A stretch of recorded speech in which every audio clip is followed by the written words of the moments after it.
What's up, everybody? Thanks for joining us at Digging for the Truth with Ark and Neo. This is episode number 19, and tonight we're going to be digging into old newspaper archives again. Our old newspaper stories site at Facebook is really taking off. We're having some really great interaction there, finding some new articles every day, and we thought we'd just share details on some of these more interesting articles and actually read over some of them. If you like the podcast, if you're enjoying what we're saying, please join us on Facebook. Look us up, Digging for the Truth with Ark and Neo. Join our old newspaper stories Facebook site. And if you like the podcast, definitely, if you can, leave some comments wherever you're listening. Subscribe, leave a thumbs up, do all that good stuff, and that would be much appreciated. And we're going to just hop right into it. Here we go with old newspaper stories, again, digging into some of the details. Are you a truth seeker? Do you like hip-hop? Are you interested in the mysteries of mankind and nature and asking all those life-examining questions and demand answers? Then it may be your destiny to check out Destiny Lab at destinylab.com, where you'll find music that glorifies God and exposes the very roots and the lies and deceptions that we face today. Issues like creation versus evolution, aliens and UFOs in the spirit realm, the fallen angels and the Nephilim, transhumanism, the New Age, the occult, the Illuminati and the New World Order, and how all these things tie into one cohesive story and one ancient plan that is explained in the Word of God. 3 CDs are currently available at destinylab.com. You can also download both Concocted Collabos 1 and 2 for free by going to our site, which consists of all kinds of collaboration songs with other artists that are not on our CDs. Stay tuned for our 4th album, which is in the works now, and please subscribe to our YouTube channel at youtube.com/DestinyLab.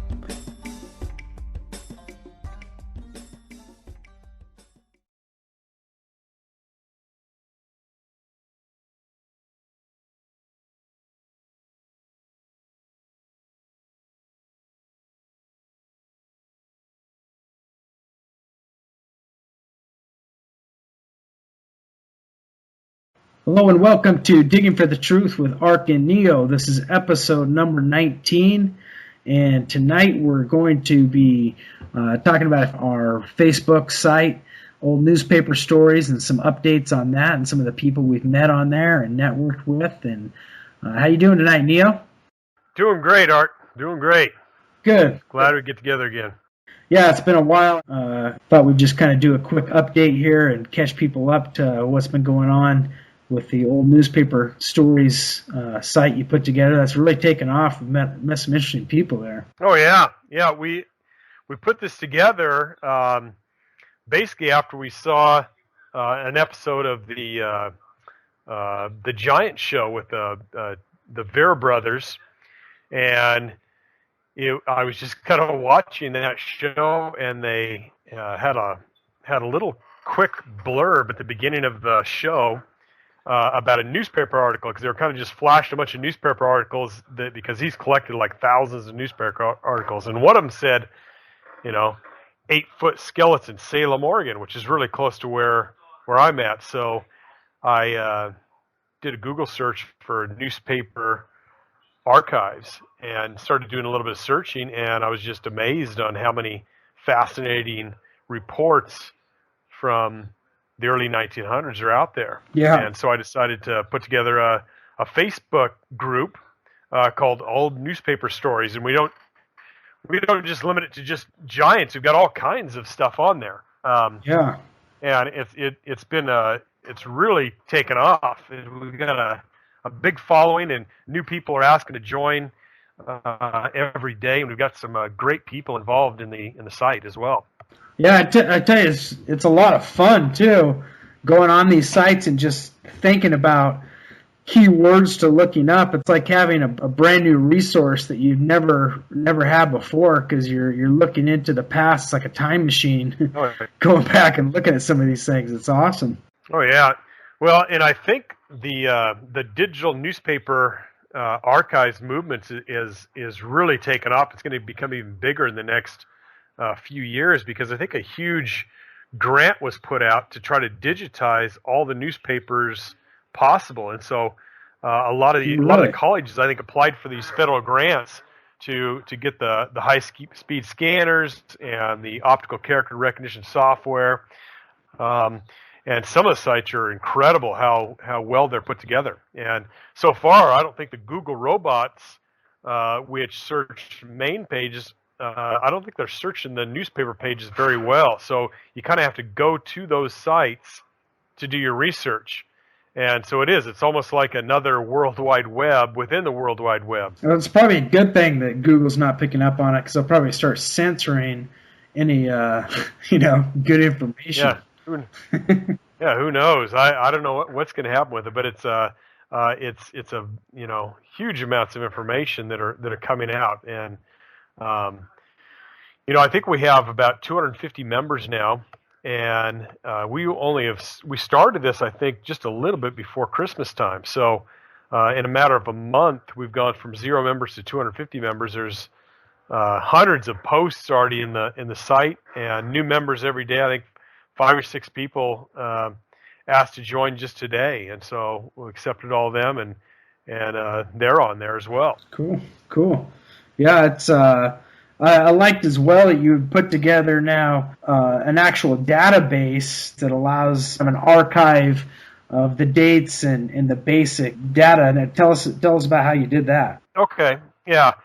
At the very top of old newspaper stories, I have a pinned post. So it's always the very top one, and it's basically, it says giant skeletons in newspaper database. And what we're trying to do is trying to catalog as many of the newspaper reports as possible that contain stories of skeletons that are over 7 feet tall. And so anybody can do this. You simply click on it, and it's done in Google Docs. Google Docs has forms that you can create that are linked to Google Docs version of Excel, which categorizes them into columns and rows, which allows you to basically to sort through the data. It's almost like an Excel document, basically, right? Yeah, well, there's a form that feeds into the Excel. Like a spreadsheet. Yeah, into a spreadsheet. So the form is basically just like a questionnaire. It's like a survey. And so it basically asks about 8 things. The first thing is the newspaper name. So if you find an interesting story, click on that link and it'll open up this little report. There's 8 things you got to do. You got to put in the newspaper name, the newspaper date, the place where the skeleton was found, and there's a drop-down menu where it lists all 50 states. It lists many of the countries throughout the world, because we're finding more and more in other countries as well.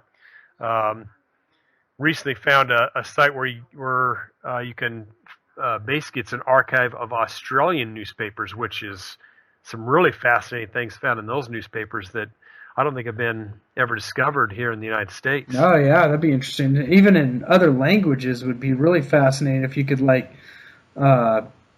I wonder if they have the ability within those digital search algorithms to actually translate. So if you could look up a certain keyword that would translate into other languages, and then, translate it. That would be very interesting. Not sure how that would work, but for now, I think we need to try to find people who speak both languages. I think Russia is probably one of the biggest areas that could have some amazing stories.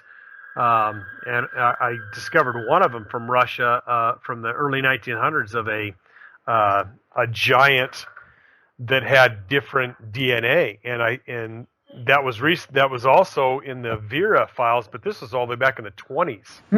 So I'm not sure if it's the same.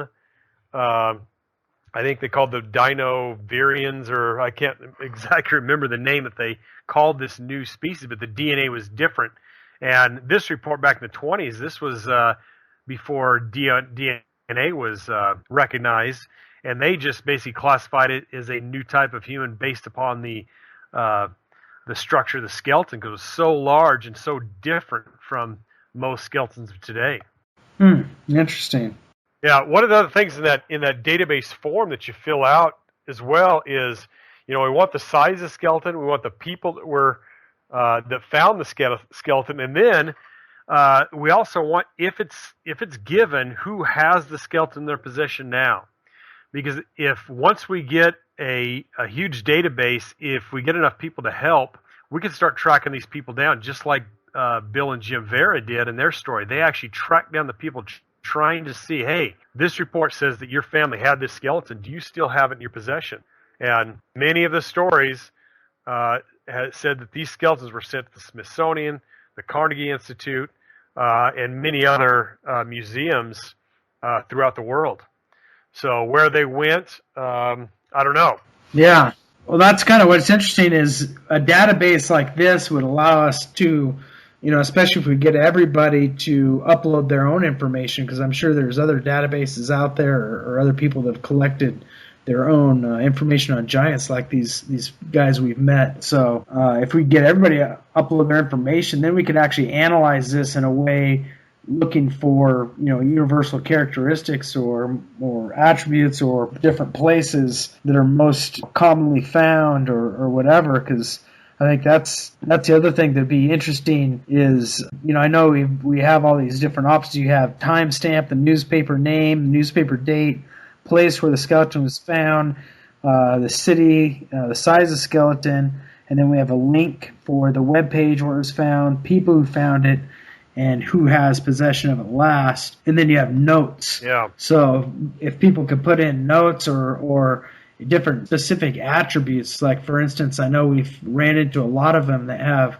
the story of the 6 fingers or the double rows of teeth or the red hair. Yeah. Those seem to be the 3, besides the giant size, the other 3 attributes that seem to be most commonly attributed to these findings. Yeah, and the other thing that people can do is they can actually view the database, so they can see everything that's been submitted so far. And as of today, there's 85 reports, 85 unique reports that have been put into the document, everywhere from 7 foot all the way up to some 32-foot skeletons that have been found in different areas. It's absolutely amazing. And what state do you think has the most skeletons found in a report? Just make a guess, maybe. I don't know. Back east, probably. Yeah, right now the biggest one that we have is California. There's 8 different reports from California. Indiana, by the way, has 6. So there's 6 from Indiana. But the biggest, the most reports so far in the whole thing are from Great Britain. Oh, really? There's 10 reports from Great Britain right now.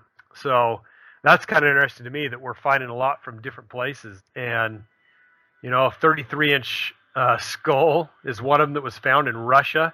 That was an absolute amazing find. So there's just, and these are apparently in the Paleontological Museum in St. Petersburg. And that was one of the most interesting stories that I found. There's basically a guy named W.P. Almalzelki from Warsaw University. And he basically lectured, and this is a real guy. I looked him up, and he is a real scientist. And this is a story from 1901. And he discovered a new race of giants, which he called the Parasaurius, as I believe how you pronounce it. It's again, it's real hard to read some of these newspaper reports because they're so old and the scanning isn't quite perfect on it. But he basically measured a skeleton which was 3 meters from head to feet, perfectly preserved down to the smallest detail, is what it says in there, and it's in the Paleontological Museum in St. Petersburg.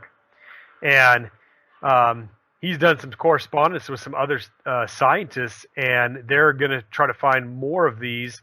And it says on their second venture out there, they found 30 more skeletons, but none as large as this first one.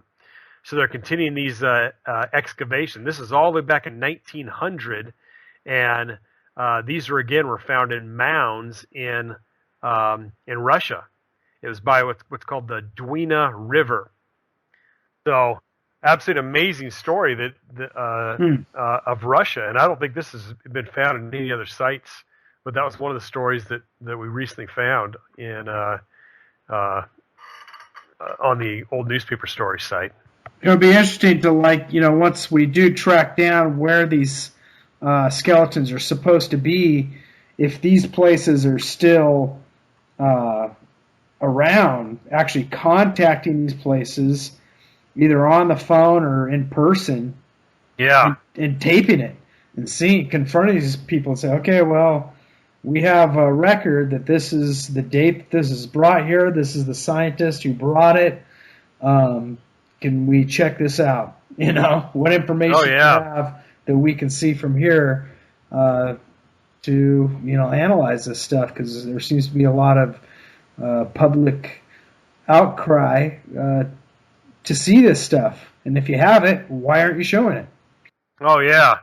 Yeah, and that's it's kind of what a lot of people are trying to figure out what happened to these skeletons. Now, just today, another site discovered a really interesting document, and this is on the Real Giants group, and this is a Smithsonian document. It's the 12th annual report from the Bureau of Ethnology to the Secretary of the Smithsonian, 1894.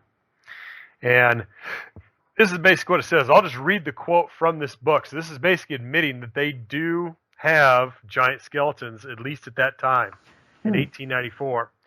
And here's what the quote says. Underneath a layer of shells, the earth was very dark and appeared to be mixed with vegetable mold to a depth of 1 foot. At the bottom of this, resting on the original surface of the ground, was a very large skeleton lying horizontally at full length. Although very soft, the bones were distinct to allow of careful measurement before attempting to remove them. The length from the base of the skull to the bones of the toes were found to be 7 feet 3 inches. It is probable, therefore, that this individual living was fully 7.5 feet high. Near the original surface, 10 or 12 feet from the center, on the lower side, lying at full length on its back, was one of the largest skeletons discovered by the Bureau agency. The length, as proved by actual measurements, between 7 and 8 feet. It was clearly traceable. So those are two quotes from this report to the Smithsonian from 1894. And this can actually be found at the archive.org site, so where they catalog old books, kind of like I think Google has one of these sites as well. So that was an amazing discovery just from today that somebody found that I've never seen. So basically, the Smithsonian confirming that we've got two of these. Yeah, I mean, the other thing is, like we were saying before, is there seem to be quite a few different stories on like this red-haired connection, these giants having red hair over and over again. What do you think that's all about? I don't get that. Yeah, well, that it could be again a genetic marker. Hair color is a trait that is passed down genetically, and this could be an indication that these might be a descendant, and they may have a small amount of the original Nephilim blood in them, or Nephilim DNA. And I think that, a lot of people, they joke about that too. So, well, does that mean they're 7 footers? Does that mean they're Nephilim? Well, not necessarily. I think humans have the ability to grow 7 foot and even taller if they have a pituitary gland problem. But when we see reports of large people that are extremely strong and large size, that means it's probably not the pituitary gland problem, because that usually leads to weakness, but a genetic trait that is being passed down of large size. And there are tribes in Africa that average around 7 feet tall today, and they may have, they may be linked to these original sons of Anak, from the post-flood. We don't know. We still need to find DNA from one of these old creatures to see if we can tie this together, and possibly this new human that was found in Russia, the new type of human. Maybe that's the link, but it's brand new research needs to be done on these types of things. Yeah, and what's interesting too is, bringing up the gland thing is the whole pineal gland thing is amazing how many different things have come up on the pineal gland. One particular really interesting article in the Washington Times from 1920 that talks about brunettes and blondes and kind of talking about the differences between blondes and brunettes and the temperaments between them being connected to their pineal gland. Oh, and this is all part of the pituitary gland. No, it's talking about the pineal gland. It says... Oh, pineal gland. Okay. Yeah, it says... So that's the gland that's between your eyes, basically. Yeah, the third eye. This thing, the pineal gland, there's a huge connection here with the pineal gland over and over again through secret societies that they're really big into, that I'm trying to kind of put together. I'm going to do a podcast with Fourth Watch Radio and Justin Fall. Oh, yeah. I recently did a podcast with him on shamanism. Just got to talking so much. We had so much information to go over. We decided to do another podcast. Should be coming up soon. But yeah, this article says the gland of the blonde-haired women is smaller and its secretions are less, while its structure is more compact. Scientifically speaking, emotions are a reaction of the blood and nerves. It is manifest differences in this gland and the secretions willing to produce corresponding differences in the motion and character of its owner. So they basically are saying that this can all be traced not only to the pineal gland but also to the hair color based upon the melanin or that colors our skin tone. So what's really interesting, it's not as much about the skin tone that I've learned, and that's what's kind of the misnomer. It's more about these granules around the glands themselves. So around the pineal gland, these melanin granules are these crystalline structures that can actually change shape to communicate frequencies and pick up on frequencies. And this seems to be a very well-known thing through these secret societies. And not only that these secret societies were eating pineal glands, charging them that colors our skin tone. So what's really interesting, it's not as much about the skin tone that I've learned, and that's what's kind of the misnomer. It's more about these granules around the glands themselves. So around the pineal gland, these melanin granules are these crystalline structures that can actually change shape to communicate frequencies and pick up on frequencies. And this seems to be a very well-known thing through these secret societies.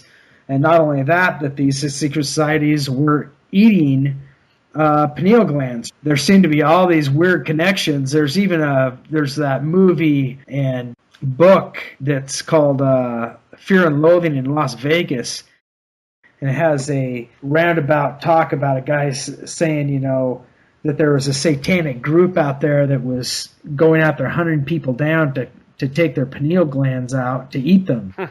And that he'd like to have a pineal gland right about now to be chewing on. He cracks some joke about it. Oh, wow. And that these people within these groups have actually known this for a long time.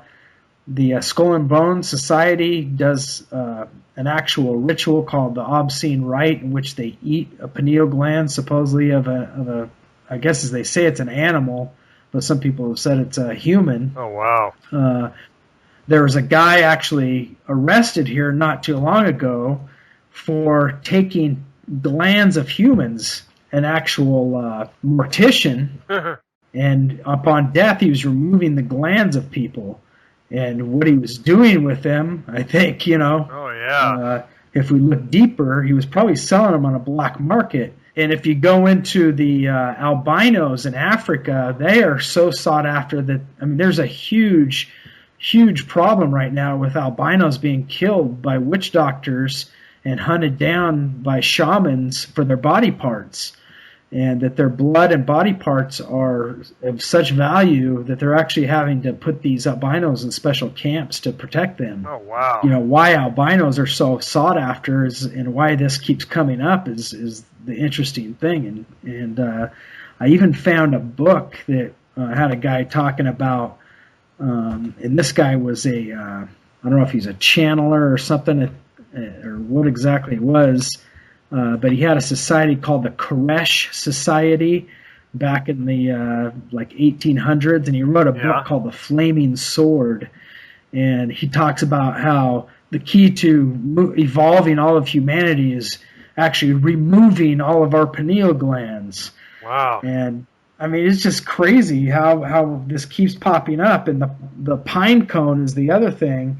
The pine cone iconography and the pine cone within art is just everywhere through all these different cultures, and it's always connected to this same idea, and how the ancient people, connected the pine cone to the pineal gland is just pretty incredible. Yeah, well, it's just interesting that the pituitary gland and the pineal gland are basically located opposite of each other from the very top of the spine that goes up into the brain, the cortex part of the brain.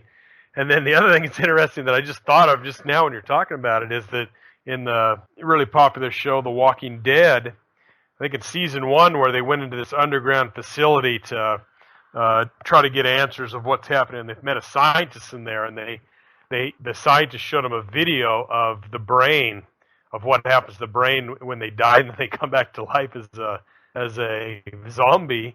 The pineal gland is the exact location where they were showing that life was still existing on that show. Oh, wow. So really? I just made that connection because I just looked up the location of the pineal gland. And so that's kind of a weird coincidence, but I'm sure I'm sure it wasn't a coincidence. Man, that is really weird. Yeah. Yeah, I mean, the deeper I dig into that, the stranger and stranger it gets. And back in these newspaper articles, they were pretty open and blatant about it.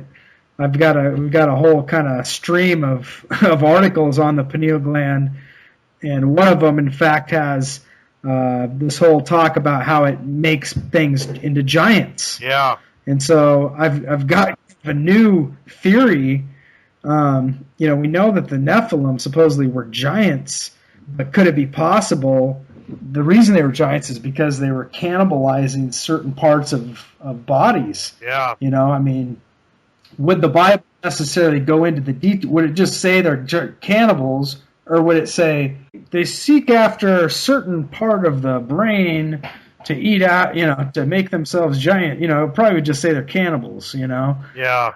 But maybe that's just it. Maybe they, because these stories seem to indicate that they take the pineal glands out of chickens, mice, rabbits, cows, and it has to be out of the baby. Pineal glands from babies fed to other babies will make them grow to twice the size.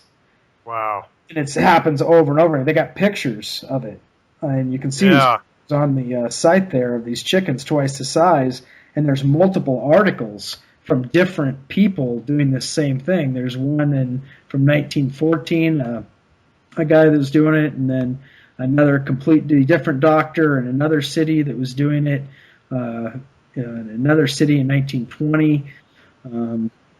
I think I found a report on large growth just today too.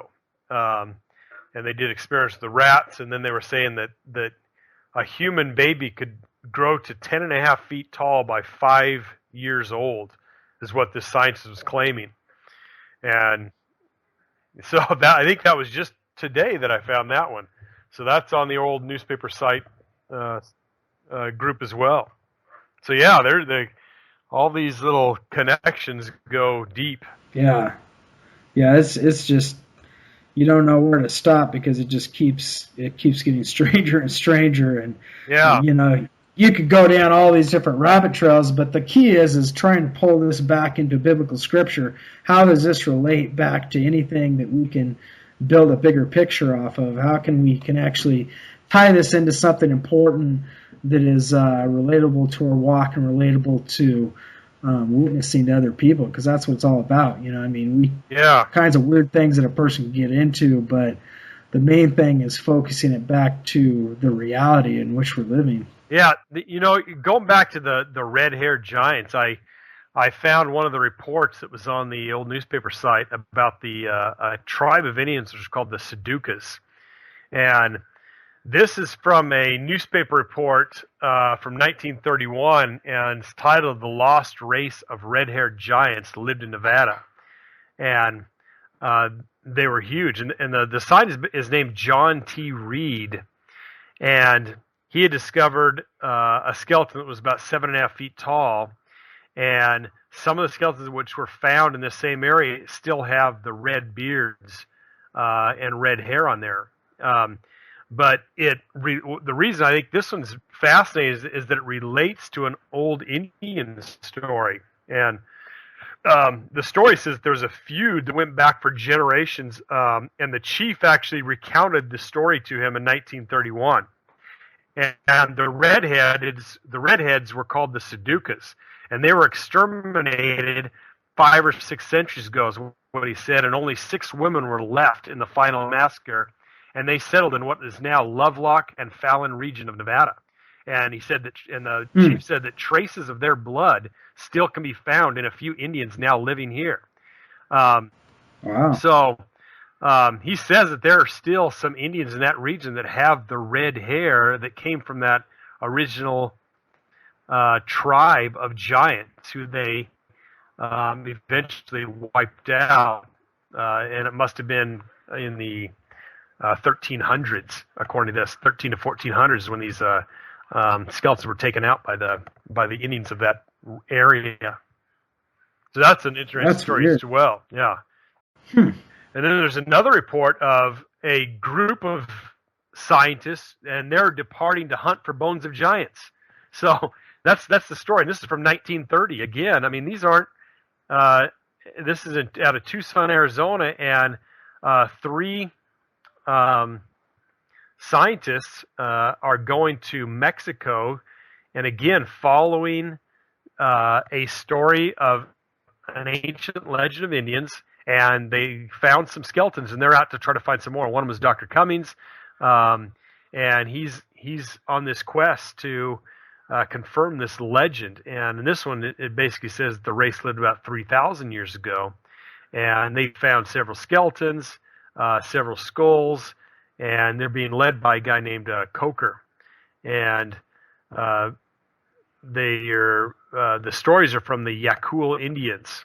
And who knows? I mean, there's just so many things back there. And again, a lot of these things get lost to the oral traditions of the Indians. Many of these things have also been lost. So a lot of times, the only time we can get hints of their oral traditions is in these newspaper stories. And many of them you have to get from the local newspapers, not the big ones, because only certain stories go through the telegraphs to get transmitted to all the newspapers throughout the country. Most stories are local stories, so it's going to take an enormous amount of searching to look through all these newspapers from all the different states. I currently just went through the state of Utah. And my search term was, again, giant skeletons, and found all kinds of stuff. But wow, it's there's a lot of states to look through. Yeah, that's for sure. I mean, and there's pages and pages and pages of them, and that's the thing is you gotta find the key words, but then you gotta still go in there and find out how it's pertinent and whether it's a story that's worth reading, because there's lots of different stories that may have, giant skeleton in them, but be talking about something totally different. So, but I've found that you even find things you may not, you're looking up one subject and it may go into something totally different that brings you off on another trail. That's kind of how this whole redhead thing has been, and trying to find out the whole origin of the albino, which brings you into the pineal gland, that brings you into gigantism and all this other stuff. It's just, one thing leads to another. Oh, yeah. I know the other thing you'd found is a lot of things on sea serpents. Oh, yeah. Yeah. In fact, I found two again just today that were really interesting on sea serpents. So one of them was in Patagonia, and again, this has pictures. A lot of these pictures are drawings or representations of what was seen, but pretty amazing article is about the Patagonian plesiosaur, and the headline is "How about a Patagonian plesiosaur for a pet?" And there's a scientific expedition going to the South American wilderness to find if there are any more plesiosaurs still living. And the story reports that a lake in that area, there's been recent sightings of a creature in that lake, a large creature, plesiosaur type creature that's living in that lake in the Patagonia area. And they're trying to confirm whether or not that's true. So Wow. Here it is. They're on an expedition to see if it's true. So it's kind of the cryptozoologists of the 1920s. This is a story from 1923, and the professor was Elmer S. Riggs of the Field Museum in Chicago, and he's the guy that's going on this epic voyage to try to find this creature. So that was an interesting one. Another one actually has a real photograph of a 20-foot long sea serpent. Yeah, I saw that. And you can see the two guys.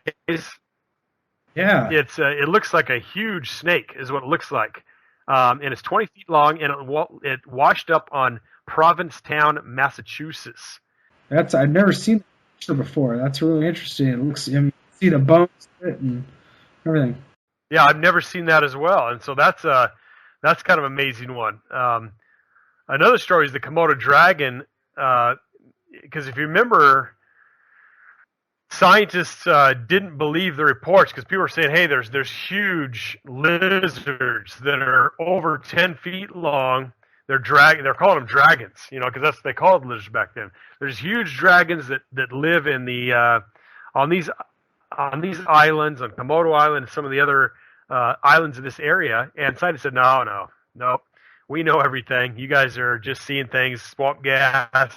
And then this is the story of the guy that actually found one of these and brought it back to a zoo.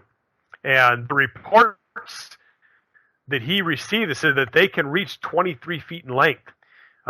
So today, I think the biggest one that's ever been verified today is 13 feet long, but that's immense. But who knows? I mean, there could have been 23 footers. You never know. Yeah, amazing. And the other report that relates to that Komodo dragon was the gorilla story. And again, it's another tale of scientists basically refusing to believe the eyewitness reports. People had said, "Hey, there's huge gorillas in this region. They're absolutely gigantic. They're attacking us. We're seeing them," and they're saying, "Oh no. There could never be a monkey or a gorilla that big. We know all the types of monkeys. We've never seen one. You guys are exaggerating. You're not seeing things correctly. It's swamp gas. All these things they refuse to believe. But finally, a rogue scientist goes on an expedition and kills one and brings it back. And the hand of this gorilla weighs 6 pounds. The whole body is 720 pounds. It's 7 feet 6 inches tall. Wow. And he describes the whole thing. And finally, they have to believe. And I think so. It kind of relates to the Bigfoot stories of today. That they just they think it's swamp gas and mass hallucinations and it's just deliberate hoaxes. Well, some of them might be hoaxes, but not all of them. Well, and that's kind of seems part of the narrative is that anytime there's something that's a truth that needs to be revealed, there's a lot of disinformation and lies attached to it to discredit it. It's like they attach all kinds of nonsense or get people involved in that ideology that are kind of like that don't have any type of credibility or have done hoaxes or whatever. Yeah. Kind of on purpose to mislead the masses into thinking that's how everybody is that's into that particular belief system. And again, they kind of use the same technique over and over again. The disinformation experts, they're self-proclaimed skeptics today, and they're skeptical. What they do is they'll bring up one hoax, and they'll say, "See, this is a hoax, so they're all hoaxes." That's their basic premise. That if one of them is a hoax, they're all hoaxes. And since we don't see any today, none of these stories must be true. None of them must be reliable. And you see that time and time again. Yeah. And that's how they get discounted, because people will see all of these reports and somebody will prove that one of them is a hoax, and then they associate every story that isn't necessarily or hoaxes, but in their minds they kind of discredit everything because of one person saying that one of them is a hoax, and it works. That's the thing. That's why these skeptics are able to get away with it, and they're pretty smug about themselves. But in the end, most of them are actually wrong, and they're very weak in their arguments because they always will give one account and then basically discount all the things that are unexplained, that they can't have an explanation to. Yeah. Now there's another interesting story about another plesiosaurus type creature that washed up. This is in 1897, and again, this has a picture of the creature washed up on the shore, a drawing in this case, because again, they couldn't send pictures through a telegraph, so they had to describe him. But it was a strange saurian washed ashore on Hyannis and is believed to be the descendant of a prehistoric plesiosaur. So I think this one was over 20 feet tall, and this was in West Virginia, I believe, is where this washed up. So another interesting story. It's a whole page story, and very, very interesting. That's what's cool about a lot of these is that, and this washed up in Hyannis, Massachusetts, and that was a really cool story as well. Yeah. Now, the other thing that is kind of interesting about our site is how many great researchers are using the old newspaper story site. Yeah. We got guys like Dustin Naif, and he's a guy that has a website called messagetoeagle.com, and he has all kinds of really good research on a vast array of different stories, and a lot of them are ancient, unexplained skeletons and hieroglyphics, tombs, all kinds of neat things are on this guy's site. And Dustin Naif is a photographer and does a great job. He frequents our site pretty well. Another guy is Gary Wayne, and he's an author who's written stuff on mythology and some other books connecting biblical type things. He wrote a book called The Genesis 6 Conspiracy, and another great guy that's on the site quite a bit. And nice. We've also got a interview lined up for the guy that runs the Greater Ancestors Museum, the Greater Ancestors World Museum, and you can go to his website, greaterancestors.com, and Chris Leslie's put together a great site, and he's got a great museum, and his basic premise is that in the past, all things were greater technology, greater humans, greater animals, and we've kind of showed that as well, and we did the podcast. I think it was our second or third podcast. We did the one on giant pumpkins, and a lot of people haven't related that to generations and how it only takes a few generations to bring back the original genetics of something to make it a little closer to how it was originally created. And basically, we showed that once they crossbred these two different varieties of the gourd of these pumpkins, the size increased from around 400 pounds maximum to now 2,300 pounds. And this has only taken about 30 generations. So at least in plants, if you took 30 generations and connected this DNA back together. I think plants use RNA, but so it might be a little bit different. But who knows? I mean, plants you can do you can do 1 year, so you can do things a little faster than you can in people or something else. But, because the generations take longer, but pretty amazing how that can happen. Yeah, it kind of reminds me of, have you heard of that whole Nazi cow thing? Where they found out over in Germany during Hitler's time, they actually wanted to go find the original cow kind when they produced what they called the Heck cow or bull, which was a very ancient version of cows, giant muscular bulls with huge horns, and they're super, super aggressive. And as a matter of fact, recently there's a story over in Germany where they actually had to kill a bunch of them because they were attacking so many people.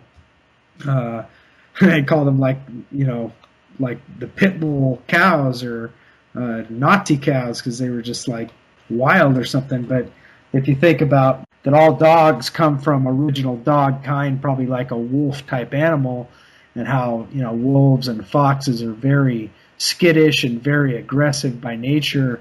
You can actually pull out certain attributes by picking out the most aggressive or the most docile of each litter and keep breeding those, and it's incredible how much you can change different animals within a certain kind, but they will never cease being that kind. A dog will never change outside of it to be a non-dog. Yeah. And I think we should do a podcast on that, although it'd be probably go on forever. A podcast on evolution, the ridiculousness and bait and switch from micro to macro evolution that they use. But we talk a little bit about it just about every podcast about evolution. That's true. It's a very weak argument. Yep. Yeah, the other guys, we got a guy named Micah who runs the Refume 23 site, and he's a big contributor to the site as well. And he's the guy that he originally found the 26.5-inch spearhead story, and I originally found it on his site. So he's done a lot of research and did some great work. And there's a lot of other people too. That's just a few that frequently visit the site, and they're big time researchers. They're really into it and doing some cool things. So I really appreciate all the great people that are on there and are real excited about things. So one of the things I was just thinking of too is that connecting creatures back together. I remember our one of our first couple podcasts too. We talked about Pliny the Elder and his bestiary, and where he gave these detailed descriptions of creatures that lived at his time, and one of them was called a pard. And today we have lions and we have leopards, and they said a lion and a pard are the two creatures that made the leopard, and now the pard is an extinct creature. But so that's weird. Again, part of that lion kind, but what was the original lion type creature like? Things have been split off into different subsets as the original DNA split into different groups and got separated. Yeah. But if they come back together, I think we can get some pretty good genetics back. Yeah, like the saber-toothed tiger. Is that a an actual different kind of cat, or is that just an actual mutation with a certain species? I actually found a story about one scientist said that he couldn't have eaten meat because his teeth were so big he couldn't open his mouth to actually kill things. So what he said that the teeth were actually like vampire teeth, and you suck blood out of dead animals. He said that's what, like they had holes through them or something, like a straw? Yeah. That's what he said. So that's on there somewhere. You can see the story, and again, it has pictures on it.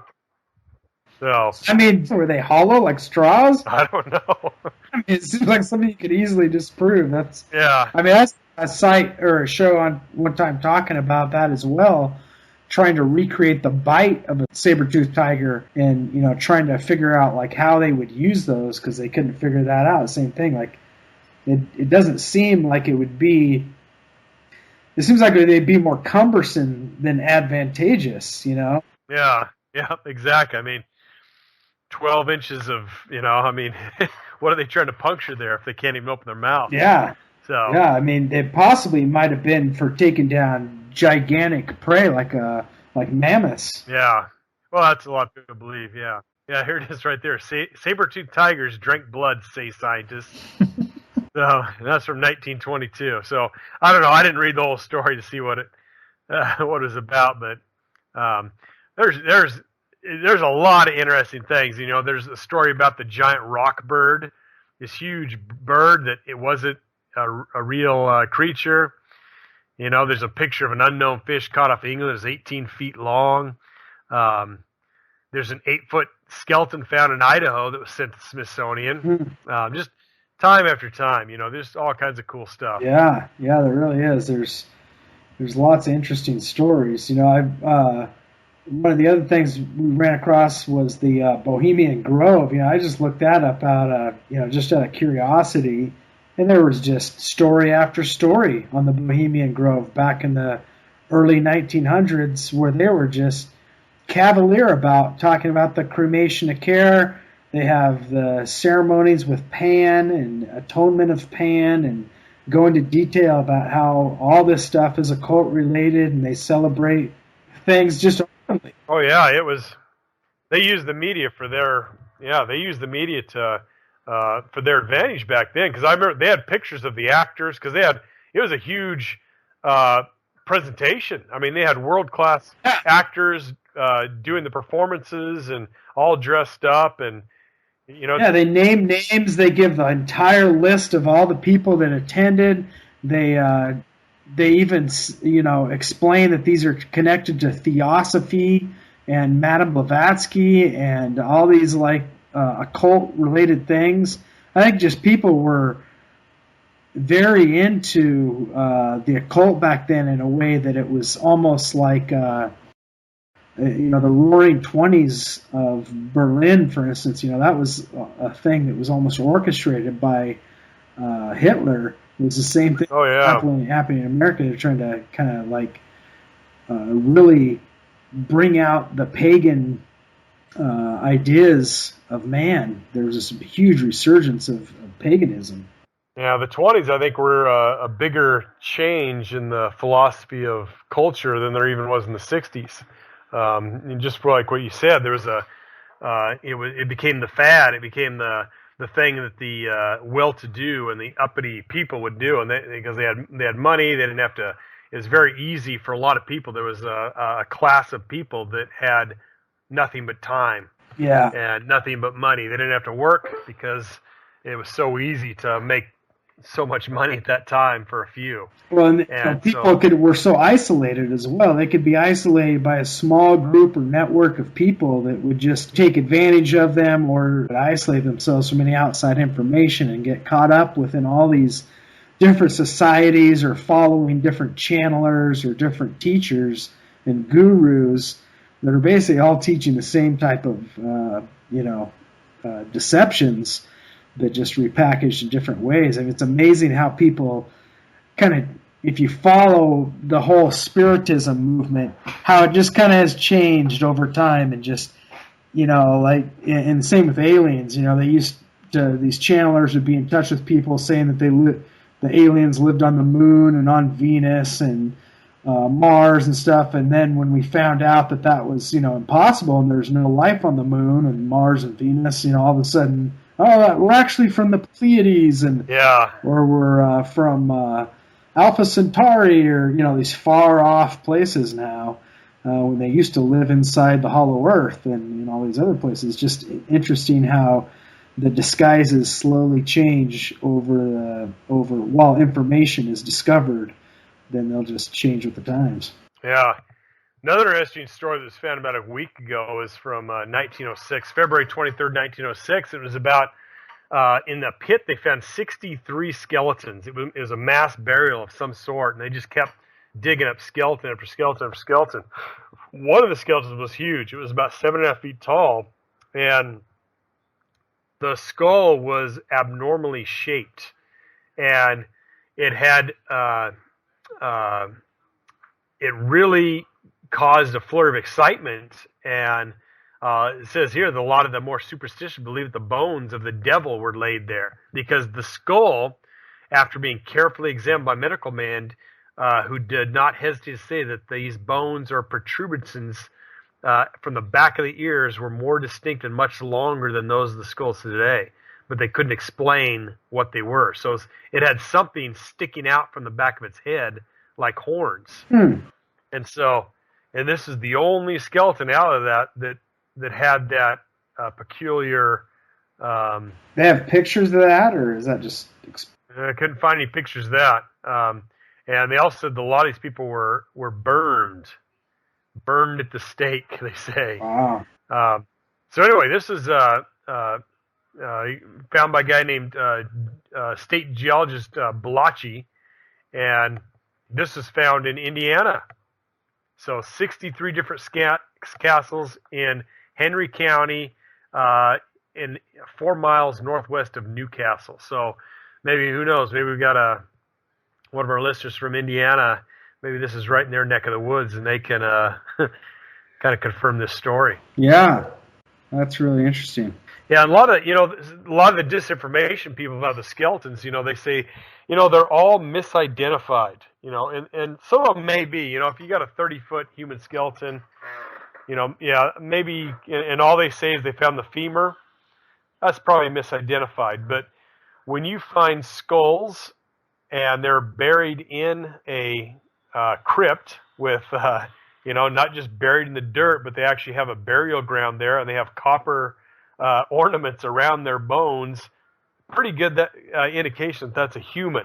Yeah. And the skeptics just ignore these. They don't talk about when they have jewelry, when they have weapons, when they have ornaments around them. They just kind of ignore those, and they don't talk about them. But the ones that could possibly be or misidentified, oh yeah, these are just all mastodon bones, every last one of them. And that seems to be their mantra that they'll continue to beat. And I don't know why. It's. I mean, that just seems amazing that anyone would ever mistake a mastodon skull for a human skull. I mean, what humans do you know with giant tusks coming out of their face? Yeah, I don't know. Yeah, I mean, I saw an old show on the History Channel of what they thought the Cyclops was, and they showed like the hips of a mastodon, and it kind of looks like it has one eye in the middle, and they thought that people just like saw these bones and kind of in their mind they thought, oh, this must be a Cyclops or something. I mean, who knows? Maybe they did, but it's just they're really stretching the envelope to come up with these wild theories to explain away eyewitness reports. I mean, I bet ancient people were more likely to see skeletons than people of today. Oh yeah, they had who today goes out and butchers anything? Exactly. I mean, these almost no one. Yeah.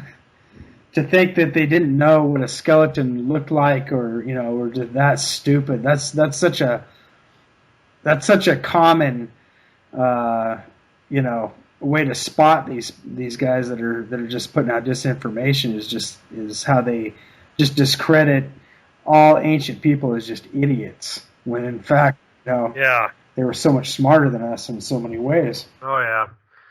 We even found some stories from Oregon too. We found a story about a 2,000-pound sea monster that washed up on the coast of Oregon in 1950, and no one to this day has been able to. And that was a real picture. There's the people like pulling it around, so they don't know what it is. They have no. It says experts saw it. They have no clue what it is.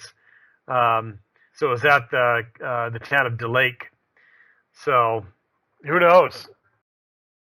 Yeah, I mean, what's interesting is, we think that we get all the news that's out there. Even today, we think, well, if there's a big story that's out there, we're going to hear about it.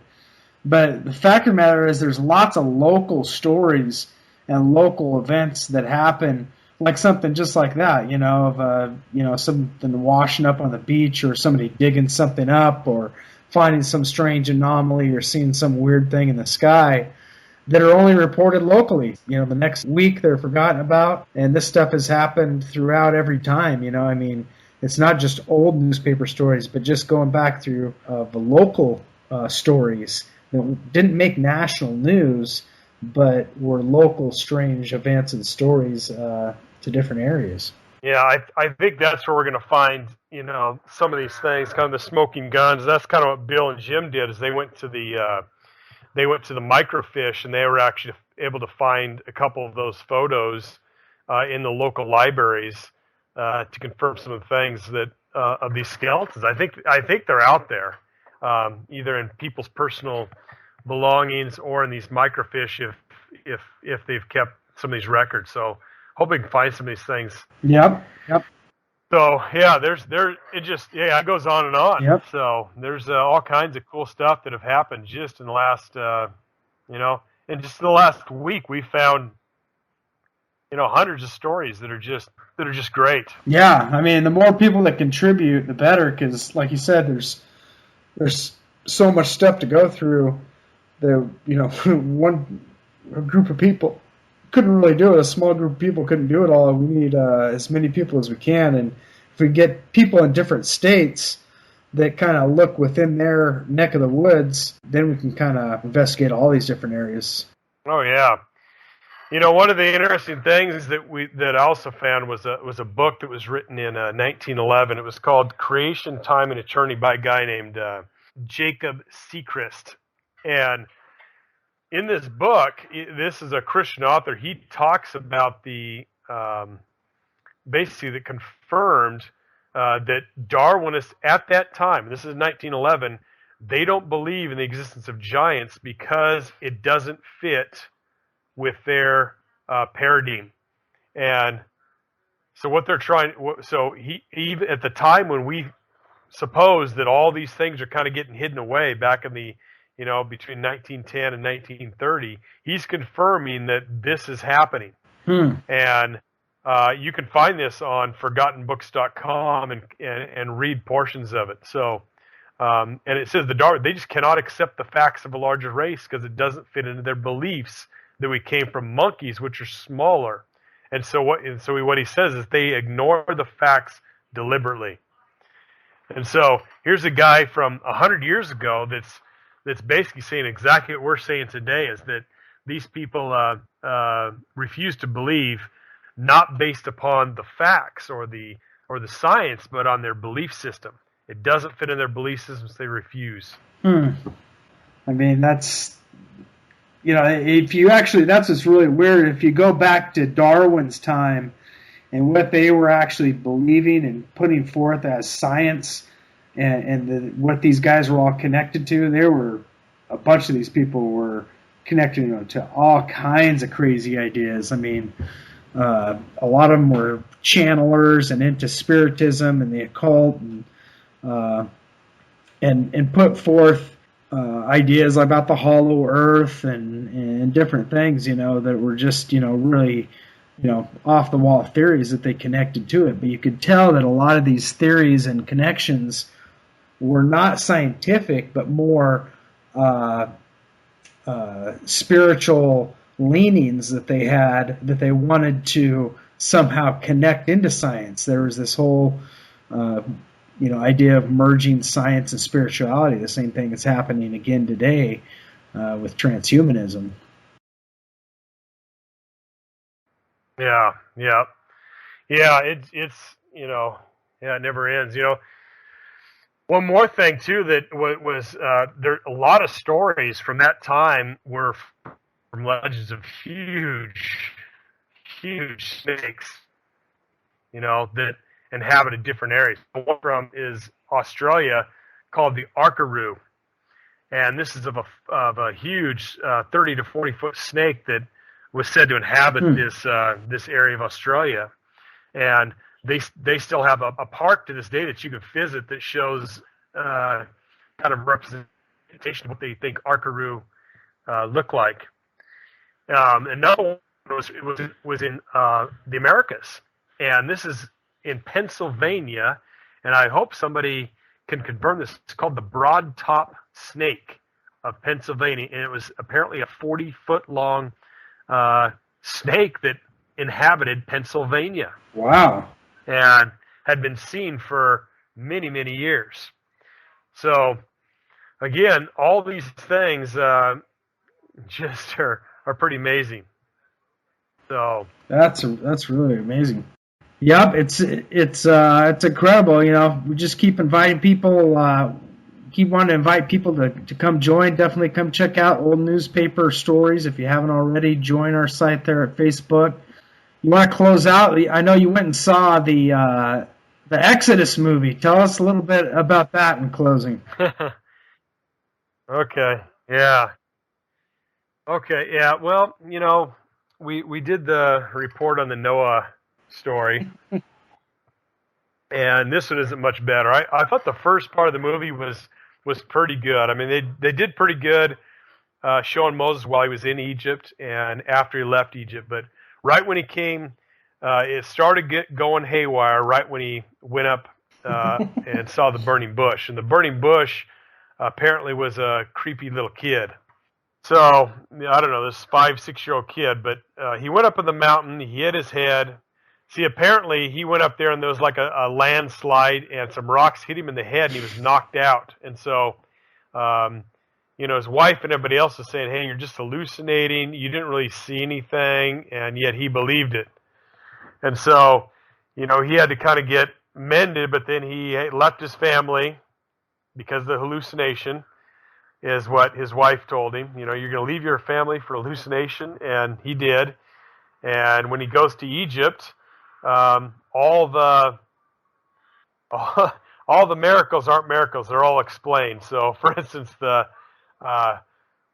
water turning to blood was some crocodiles eating about 4 guys, and then the crocodiles started eating each other, and a bunch of blood got into the river and somehow turned the whole water of the Nile red because of crocodiles eating a few guys and then eating each other. What?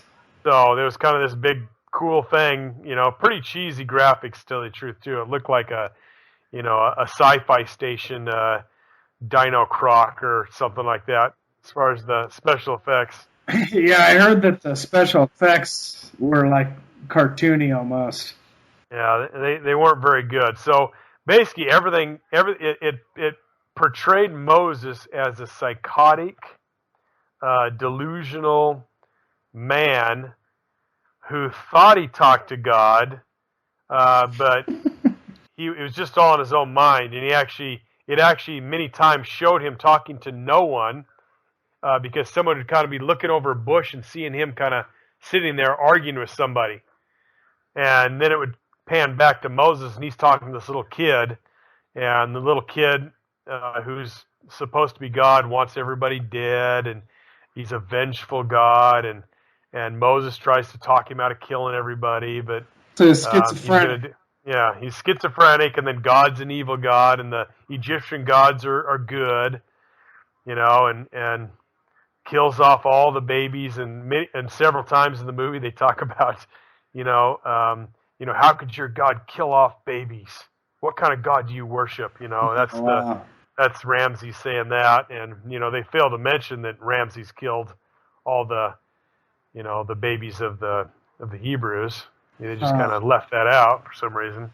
Sounds like it's a Gnostic-based film, like. Yeah, all naturalistic explanations, and basically getting real lucky. They crossed at low tide across the river, and there wasn't really any, water. Misunderstood natural events. Yeah, just all happened to happen at the right time. So, yeah, really disappointing, and I thought the actors were pretty good actors that they had in it, but the story just turned bizarre and crazy, that if somebody didn't know the Bible and they saw that, I don't know what they would think. They think the whatever god they worship is evil, and I guess that's what they're trying to do in the end. Yeah. Is to discount Christianity and the Hebrew faith. So yeah, I mean that's what's so sad about so many of the people out there, that they don't have a background to discern the difference between fantasy and fiction, and they literally think this is what Christians believe. I mean, they'll go to a movie like Noah or Exodus and think, man, yeah, I thought Christians were crazy before, but then I saw Noah. Now I really know they're whacked out. Yeah. So it is. It's too bad, and that's but it just shows the kind of world we're living in. There's an attack on Christianity, and we need some hope vindication. So yeah. Speaking of which, we got a new song we just finished up called that Hope Vindication. Time for Kent Hovind's case here. They've moved this case back now to February 9th. Mike Myers is putting a video together for us. Justin Fall with Fourth Watch Radio is doing the production and mixing on it. So through the guys that are helping me out, have brought it to another level. So we appreciate all these guys' help. It's been a blessing, but looking forward to releasing that and hopefully raising some funds for Kent. But anyway, anything else you want to talk about before we... Well, no, just some of the things that are in the works. I'm glad you mentioned that about the new song. I'm anxious to hear it and see what's going on, and just praying for Kent and in his trial that he's able to be released and get back out and be a champion for Christ and the fightingest evolution. Yeah. So. Yeah, hopefully they'll just throw this case out and it won't even go to trial. That's the hope, because it's ridiculous. I mean, the fact that they would just continue to keep him there after 8 years is just insane. So we'll definitely demand some Ho Vindication. We got the Ho Vindication compilation coming out with some other artists as well, like Ninja Scroll and Sam Swanson with God's Property Radio.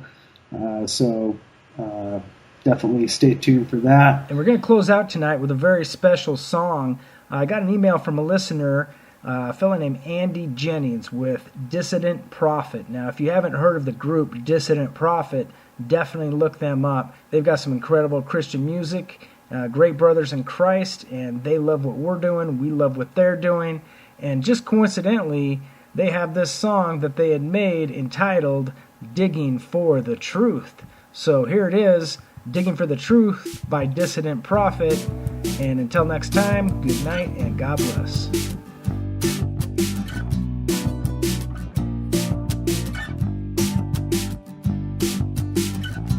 Lies are many and the truth is rare. The blind lead the blind in Vanity Fair. The truth don't come easy, you got to seek. It won't interrupt you while you quietly sleep. You gotta dig for truth until you find it. You gotta dig for truth until you find it. You gotta dig for truth until you find it. Get down on your knees. Get down on your knees. Men tread the truth underneath their feet.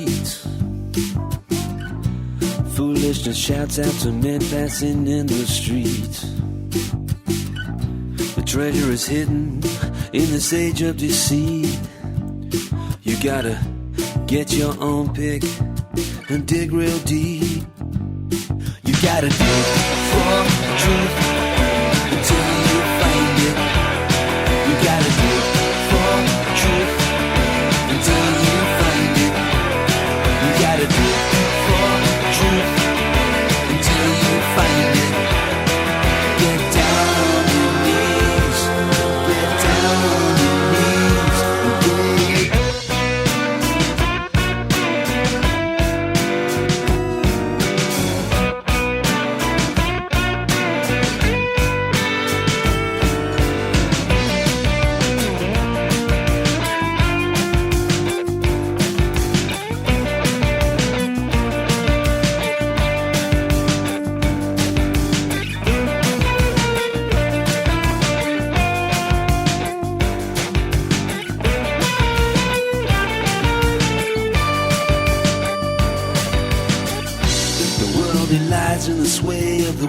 one, refusing the rule of the risen sun. Fools in high places ruling over you, holding the aces as they lie to you. You gotta dig for truth until you find it. You gotta dig for truth